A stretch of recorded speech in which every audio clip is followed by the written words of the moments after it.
There was a time when the day the circus came to town was the biggest day of the year.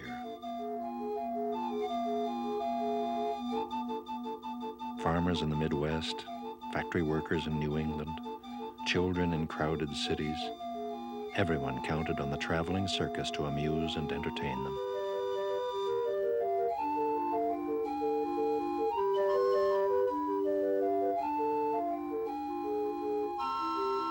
When the circus came to town, businesses and schools would shut down so that people could follow the free parade down Main Street.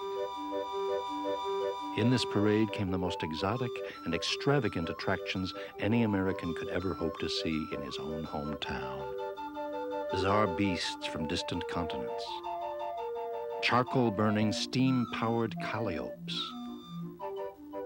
40 horses hitched in a single team pulling a $20,000 bandwagon.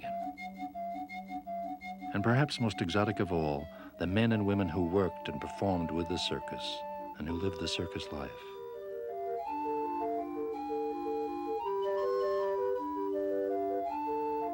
They walked on wire. They danced on horseback. They flew through the air. They acted like they enjoyed risking their lives. They were 9 feet tall. They had 2 heads, or hair all over their bodies.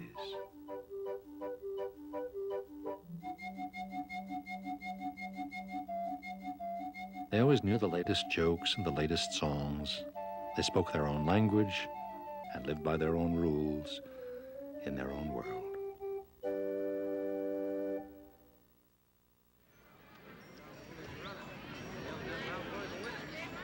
The audiences of America couldn't get enough of the circus. Red hot! Here's where you get your red hot roasted peanuts. Those big double-jointed humpback peanuts. By the end of the 19th century, the circus would become a major industry.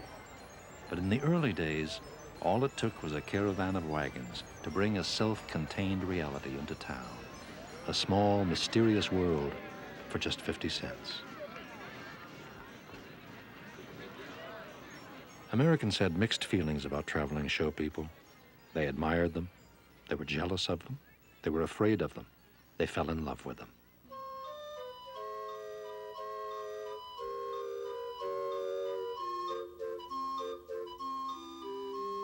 The greatest fans were probably the children. They were most likely to believe the brightly colored posters or to have crushes on the scantily clad acrobats.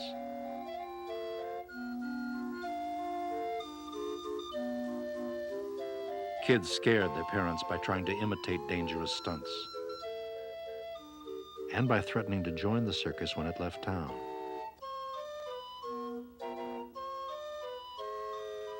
Parents, too, would admire the skill of a famous bareback rider, but they could also question the moral character of these all too worldly performers.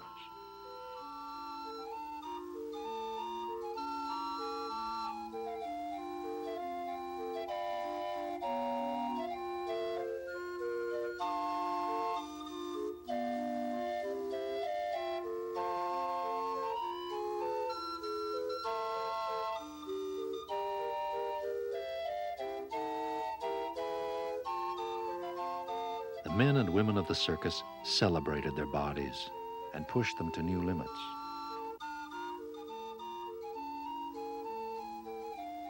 Performers put themselves on display in the circus in ways that weren't allowed anywhere else.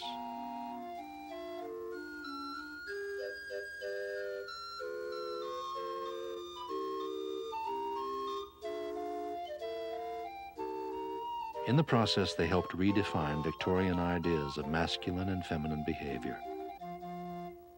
And by performing for audiences across the country, they brought their cosmopolitan attitudes to the hinterlands of America.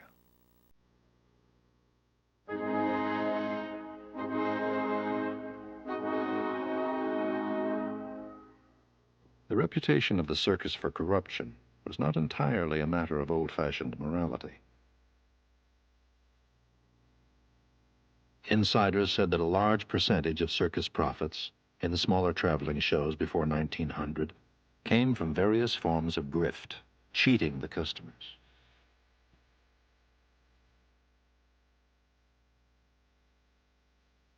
It started weeks before the circus ever got to town, when the advance men plastered every available surface with lithographs hyping the coming show.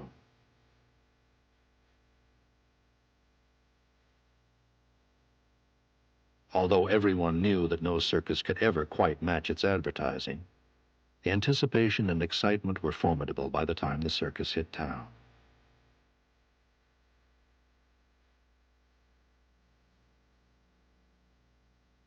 The circus troupe would descend quickly, with an air of disdain for the local natives, who often seemed so out of touch with the outside world.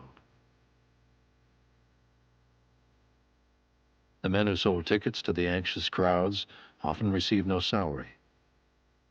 In some circuses, the ticket takers even paid for the privilege.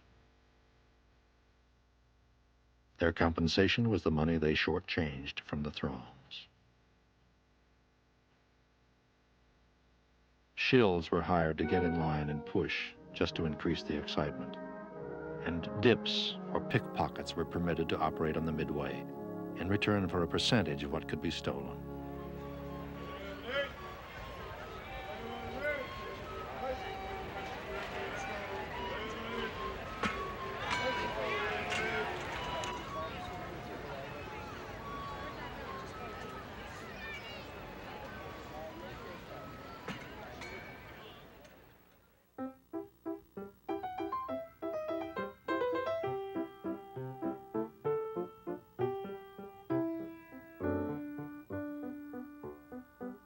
The crowd would pass the sideshow and move through the menagerie tents on their way to the big top. It was around the sideshow tent that the con artists hung out. They offered such attractions as alcohol and gambling to gullible local men.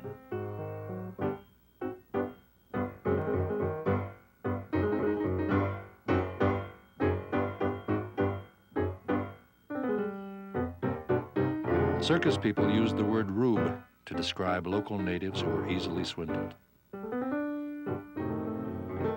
Fights between the show people and the rubes were an almost daily occurrence.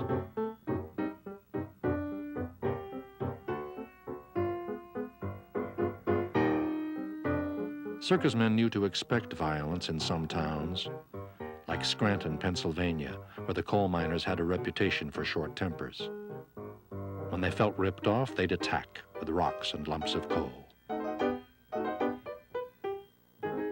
Or New Haven, Connecticut, where the young men of Yale always tried some college prank.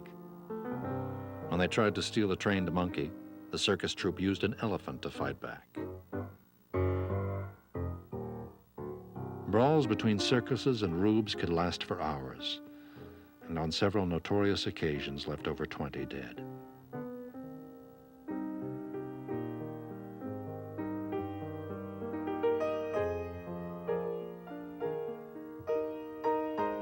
But rarely did circus troopers let such dangers slow them down. Most of them were born into the circus, with sawdust in their veins, they said. Trained in the skills of their parents, they knew no other life.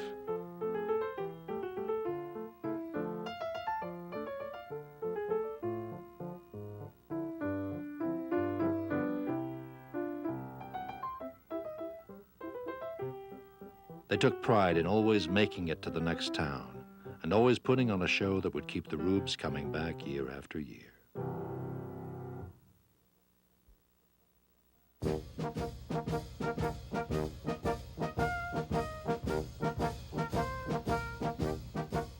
Then there were those with a different vision of what the American circus could be, something more than a shady little show that gets in fights with the locals.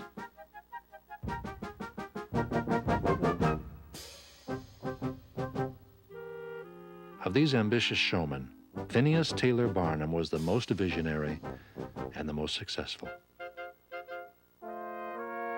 Crucial to his success with the circus was 30 years' experience running the world's most popular private museum.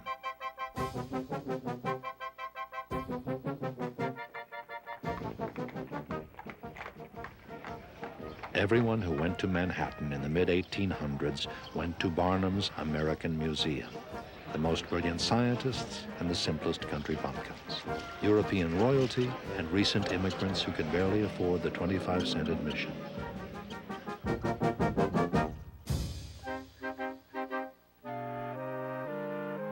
They came to see stuffed animals, technological marvels, and supposedly ancient relics, as well as living curiosities, lions, white whales, camel leopards, leopard boys, albino families, and Siamese twins.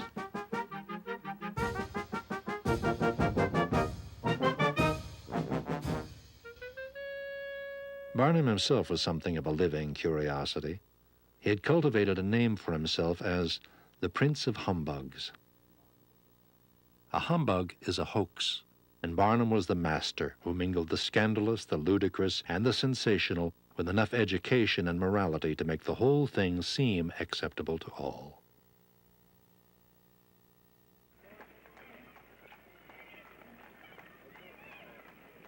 Barnum's humbugs were perfectly suited to their audience. America's rapidly growing cities were starved for diversion, and at Barnum's museum people found a uniquely democratic entertainment. No one trusted the experts. Each individual decided for himself whether or not he was being bamboozled. His exhibition of the Fiji mermaid was typical. Barnum first drummed up interest by writing letters about the mermaid under false names and sending the letters to New York newspapers.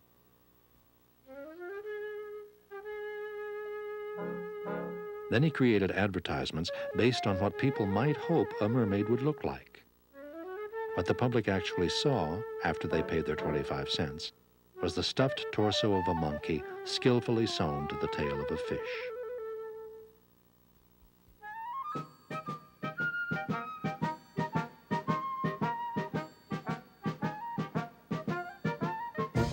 Even if people suspected there would be no real mermaid, they came in droves, just to see what Phineas Taylor Barnum was up to.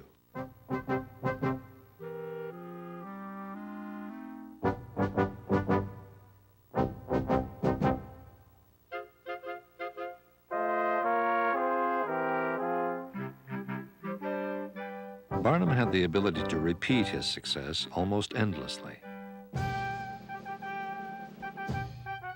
On several occasions, fires reduced his museum with all of its attractions and all of his animals to nothing. But after each catastrophe, Barnum rose again on the strength of his wits and his reputation.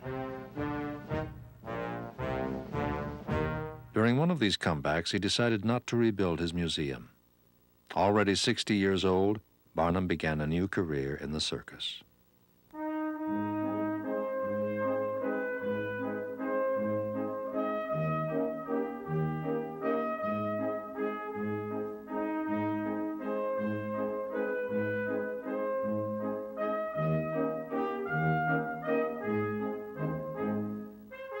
The circus had been around for a long time before Barnum decided to take it over. Men like Purdy Brown, Gilbert Spaulding, James Raymond, and Nathan Howes had already begun the process of turning European circus traditions into a profitable American business.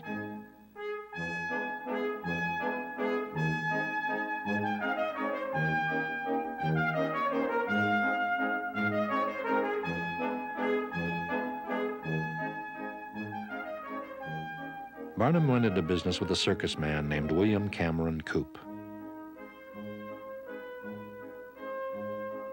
Together, they combined Barnum's museum and menagerie with a traditional circus and took them on the road.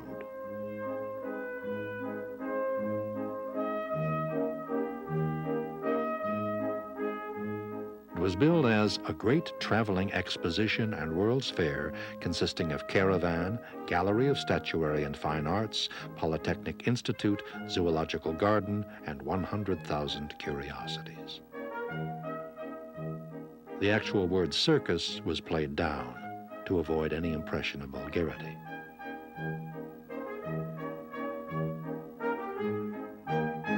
Of his new show, Barnum said, "For many years it has been my pleasure to provide a class of instructive and amusing entertainments to which a refined Christian mother can take her children with satisfaction."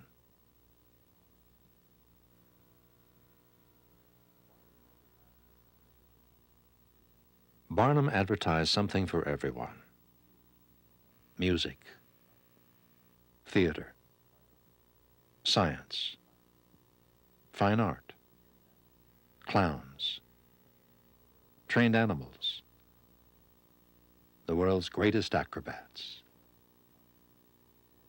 Barnum combined it all into one show that would dwarf and destroy his competition.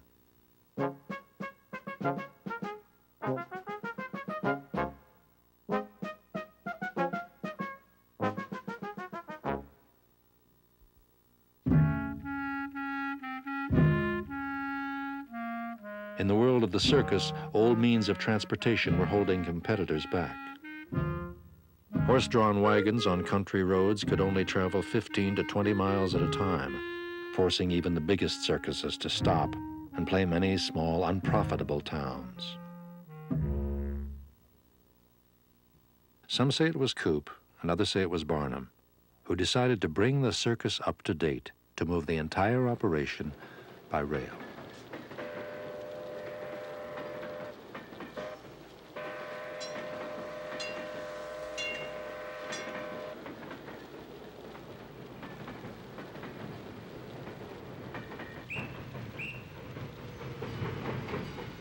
It had never been tried on such a huge scale.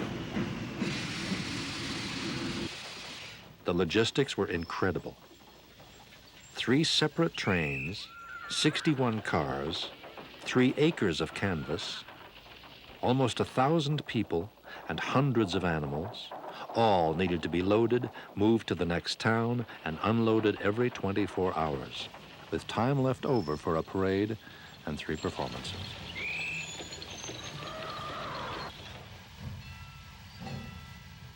It fell on Coop, as manager of the show, to make it work.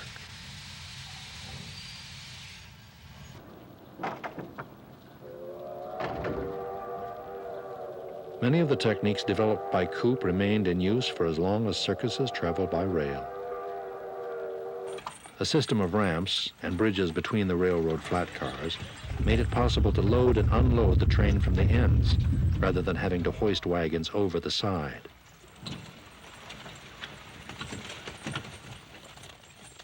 "130 men loaded the circus trains. They were called razorbacks, and they had highly specialized tasks: driving the horses, guiding the poles, chocking the front or the rear wheels, snubbing the brake rope. They had to work carefully to the rhythm of the trainmaster's whistle.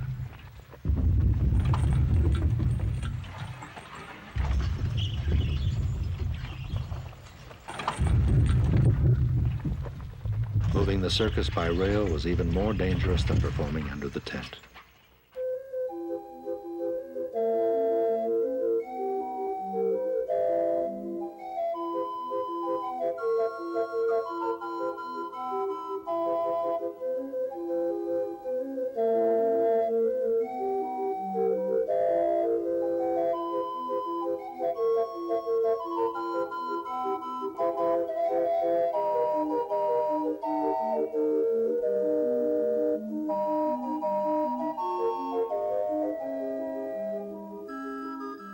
Despite the obstacles and the dangers, Barnum and Coop grossed over $1 million in 6 months. Within a few years, Coop's railroad techniques were being adopted by other shows. The word railroad in circus advertising came to mean big, clean, and modern.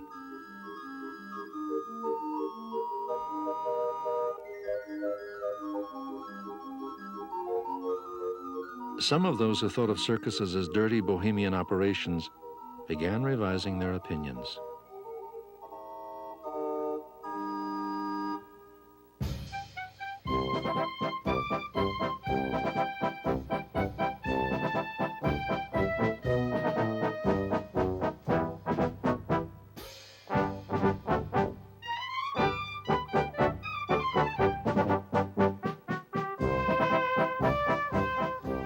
Yesterday, by the power of his presence and the magic of his golden advertising wand, Barnum transformed the hard-time dullness of our streets into the gayest of holiday airs. He peopled the waste places with a multitude of expectant faces. He delighted and instructed thousands and finally sent everybody to bed, established in the conviction that he was the biggest-hearted and best showman in the world and a representative American. Akron Daily Argus, 1875.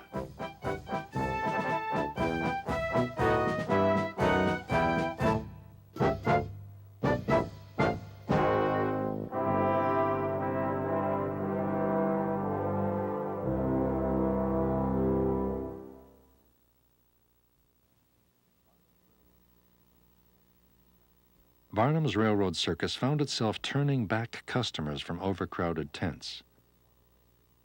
At the time, all circuses were one-ring circuses. All acts were trained in a standard-sized ring, only 42 feet in diameter. To squeeze more people into the tent, without enlarging the ring and retraining all the animals, Coop and Barnum added a second ring, 2 parallel circuses.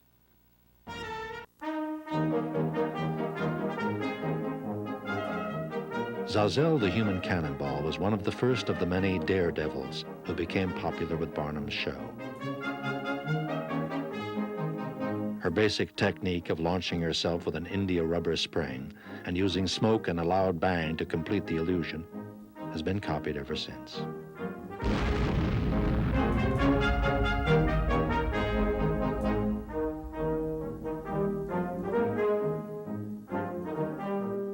The big railroad circuses tried always to be modern. New inventions and fashionable crazes were turned quickly into startling sensations.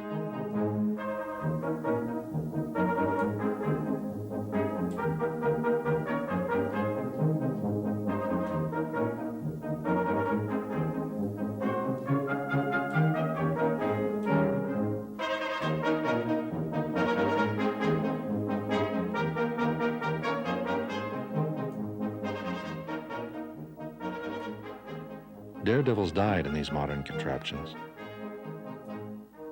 Professor Donaldson took off in his balloon one day and was never seen again.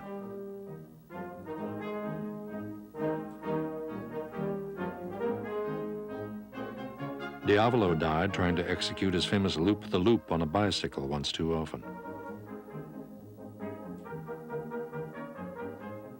But sometimes the acts weren't as dangerous as they looked. When Barnum advertised Salamander, the fire horse, jumping through blazing hoops, the ASPCA threatened to close the circus down. Barnum exploited the controversy as only he could. The 70-year-old impresario made a rare appearance at the circus, and in front of an audience packed with police and reporters, stepped through the fire himself.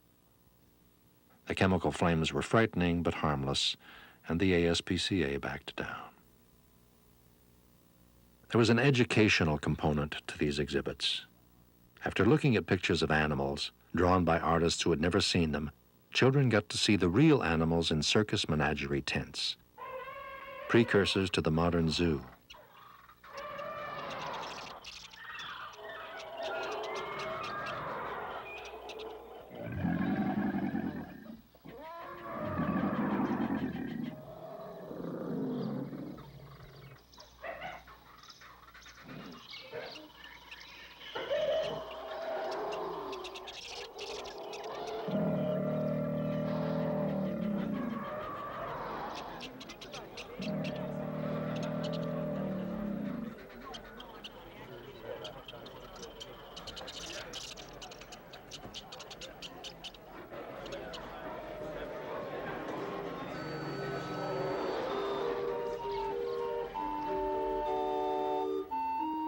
Displayed alongside the animals of distant lands were humans. The U.S. was establishing itself as a world power, and the idea that foreigners could be imported as entertainment was always appealing.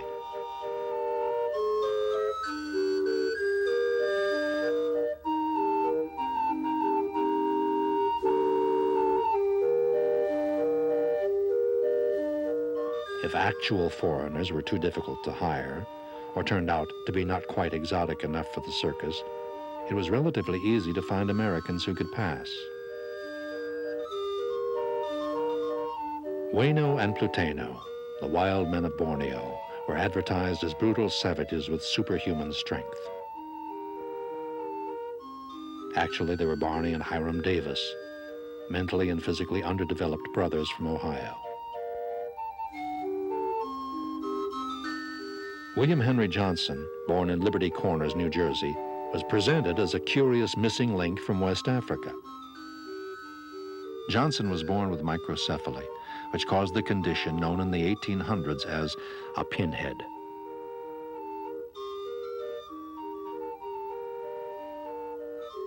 He was almost certainly retarded, but under the stage name of Zip the What Is It, Johnson maintained a 66-year career.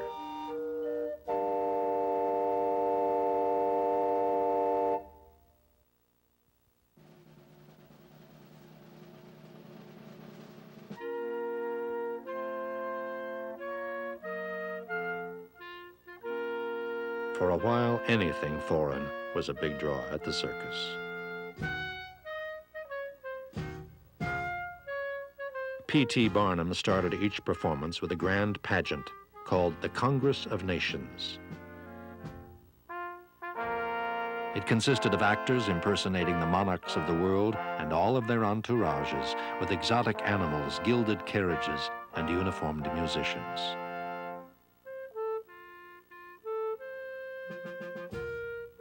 Barnum began adding dramatic plots to his spectacles of international pageantry.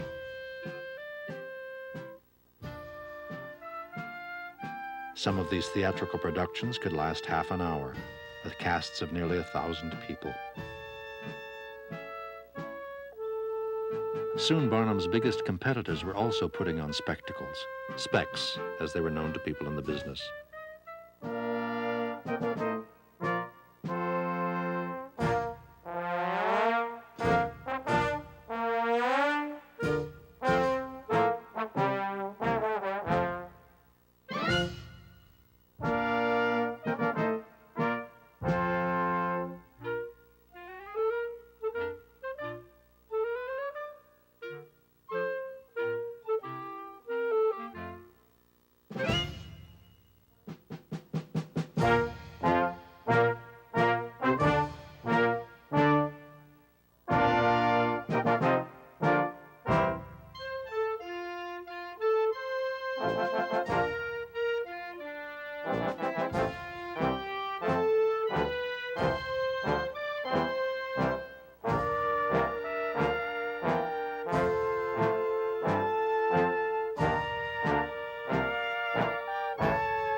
Practically everyone on the lot got into the act. Men from the rail and tent crews would join animal trainers, actors and dancers parading around the tent.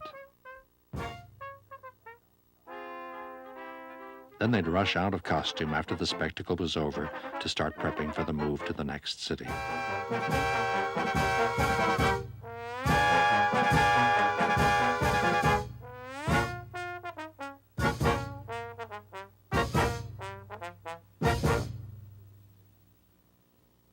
Only the biggest circuses could put together a great spec.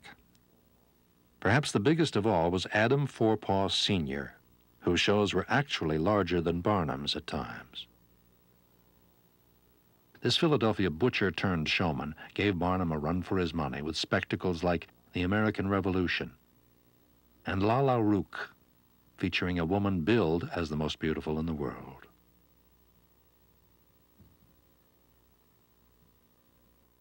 Even Sitting Bull, who had just defeated Custer at the Battle of the Little Bighorn.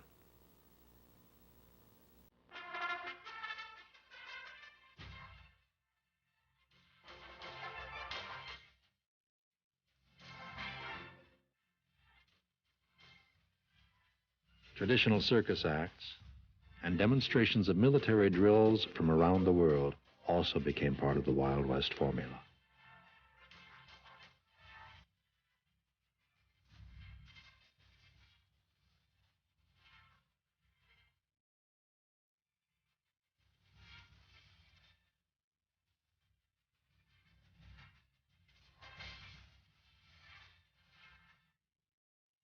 The Wild West shows traveled by train just like circuses and competed with them head to head.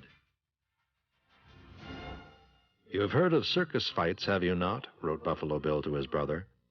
"Well, they are lively affairs. The fighting is done with ink and paper and billboards and brainy men to write."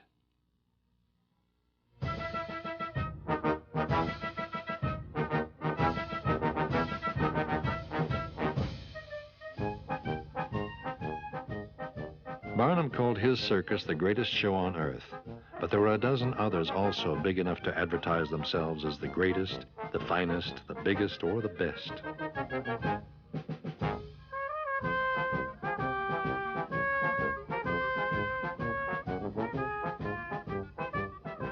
Each of the big shows kept several carloads of bill posters, called advertising brigades, running in advance of the performance.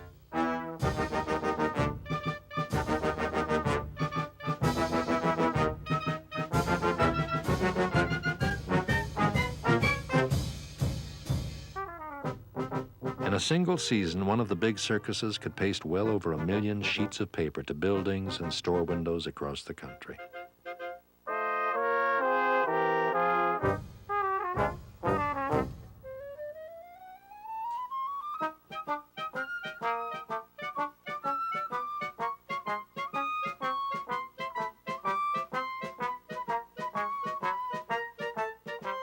If two circuses booked performances in towns and dates that were too close together, special opposition brigades were dispatched to outdo or even cover up the enemy posters.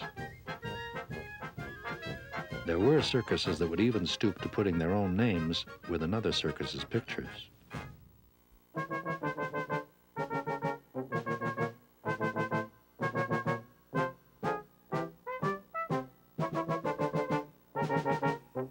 The art of negative advertising achieved its apex in the golden age of the circus. Competitors used small posters known as rat sheets to call one another names. In the strongest possible language, they accused each other of trying to cheat the public.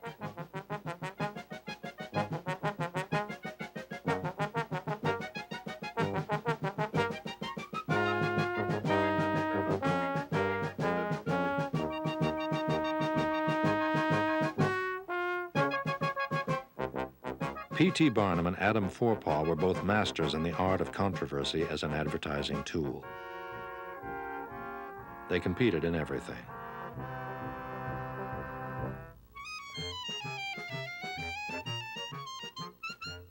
Forepaugh won some battles, like the battle for Ben Lusby, the world's fastest ticket seller. Forepaugh hired him away from Barnum's show and billed him as a marvelous attraction. Customers crowded around Lusby's ticket wagon just to hand over their money and see him count change with lightning speed. His record was 6,153 tickets in an hour.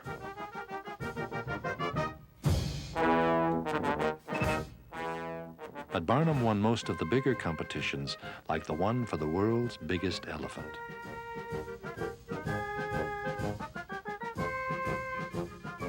Barnum made Jumbo one of the greatest attractions in the history of the circus. Jumbo was more than just a financial success. He was a cultural phenomenon. His image was used to advertise everything from thread to laxatives.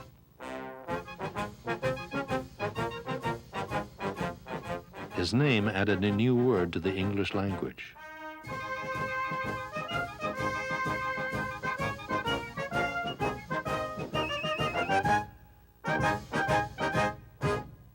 Forepaugh retaliated with Bolivar, whom he called the world's heaviest elephant. But the public never responded.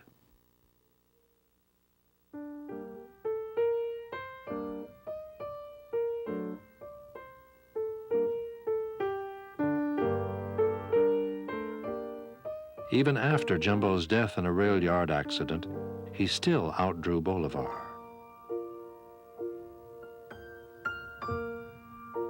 Barnum fictionalized Jumbo's accidental death as that of a hero who died trying to save the life of a tiny clown elephant.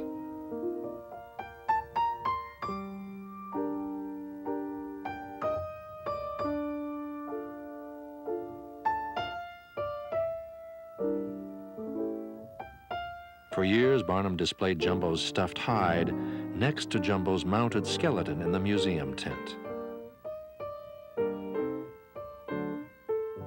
All of Barnum's elephants were trained to hold giant black handkerchiefs in their trunks and mournfully wipe their eyes.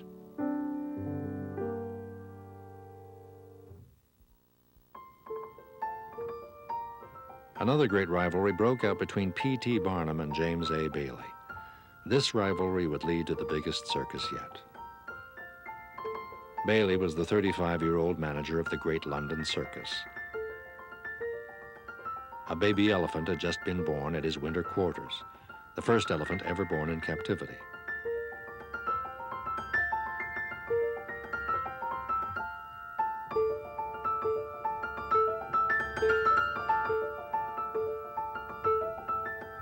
With the baby elephant as a major attraction, Bailey scheduled his show in the same towns on exactly the same days as Barnum, a cutthroat practice that was financially threatening to both circuses.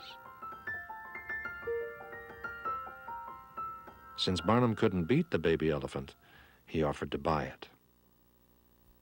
Bailey rejected Barnum's price. Not only that, he printed Barnum's offer in an ad saying, "Here's how much Barnum likes our baby elephant." Barnum was beaten at his own game, but he liked Bailey's style.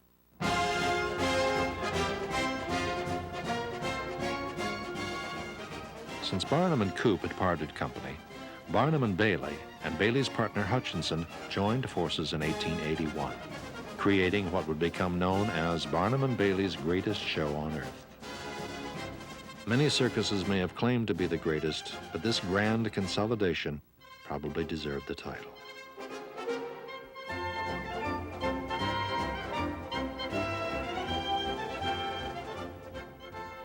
It was James Bailey who turned the modern circus into an organizational marvel.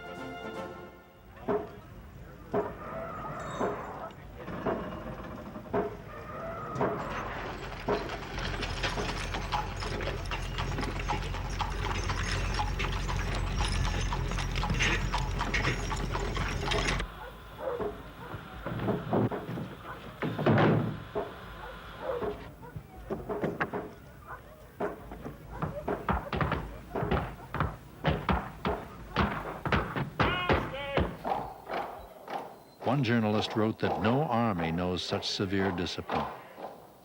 Every 24 hours they solve a military problem that would have staggered Napoleon himself.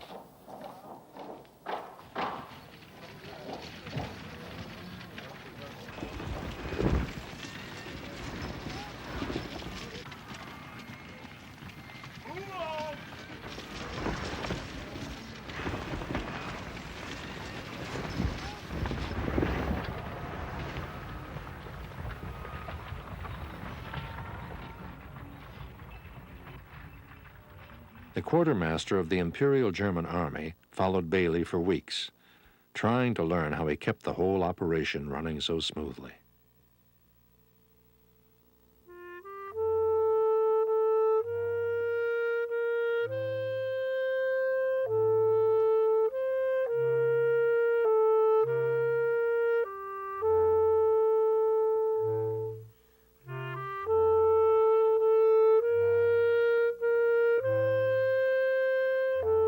Although P.T. Barnum rarely went to his own circus, James Bailey was an orphan who had lived with the performers and workmen since he was a child.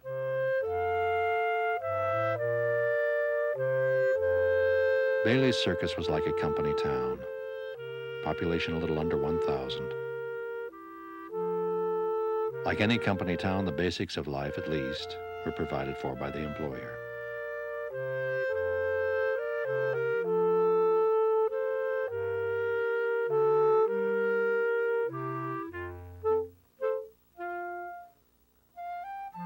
This traveling town had its own class system, partly imposed by the company, partly the result of long-standing tradition. Bareback riders and acrobats who had earned a spot in the center ring were the aristocrats of the circus.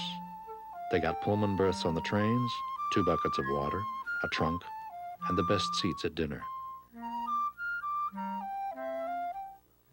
Managers were also highly valued. clowns a little less so.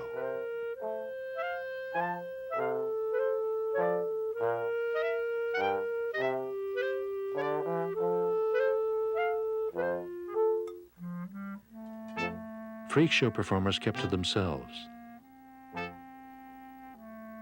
They were paid according to their ability to draw a crowd, except the fat lady, whom Bailey paid by the pound. At the bottom of the hierarchy were the workmen. They slept 2 or 3 to a bunk and were not allowed to fraternize with performers.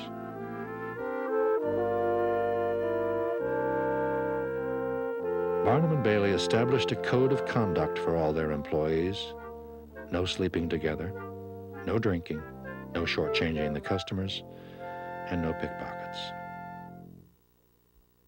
Other circuses called it a Sunday school show. Barnum and Bailey had turned family values into a legitimate industry.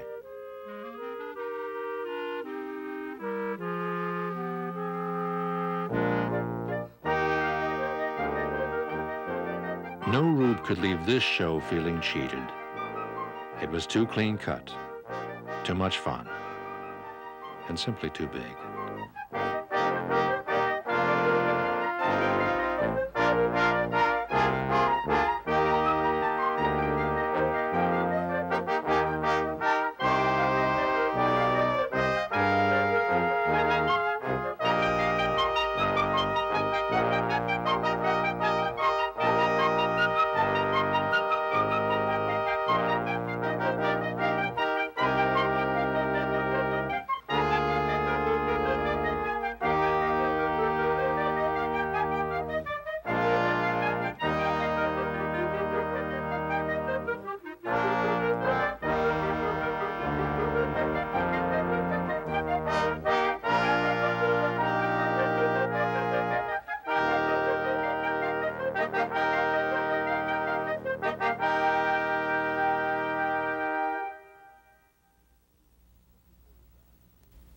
Just before he died at age 81, Barnum used the latest invention, Thomas Edison's phonograph, to record his voice for posterity.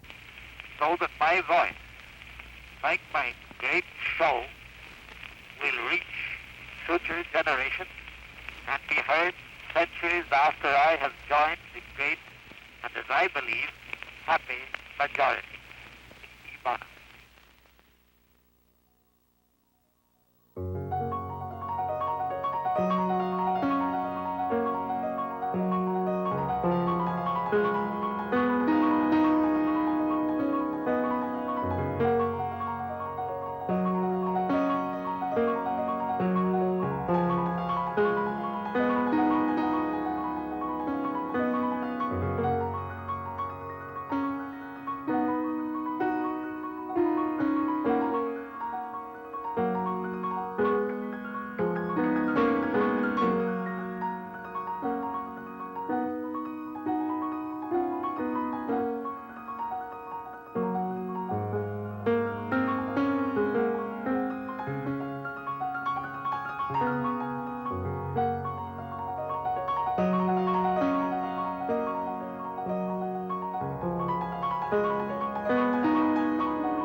Although Barnum died in 1891, his greatest show on earth still carries on. James Bailey ran it until his own death in 1906. Then the 5 Ringling Brothers from Baraboo, Wisconsin took it over. At that time, the circus was still the most popular amusement in America. In addition to Ringling and Barnum, there were almost 100 circuses traveling the country, the most ever. Barnum had combined all known forms of 19th century mass entertainment into a remarkably durable new form.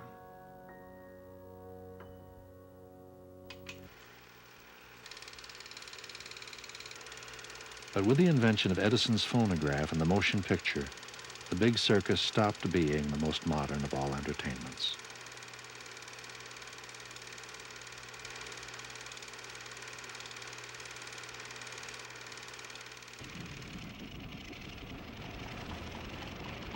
And with the invention of the automobile, traditional horse-drawn wagons and even railroads became outdated and were left behind.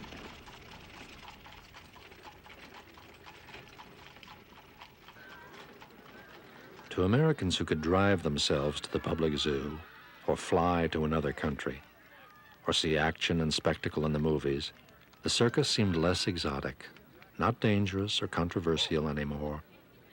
If anything, an old-fashioned pastime for children.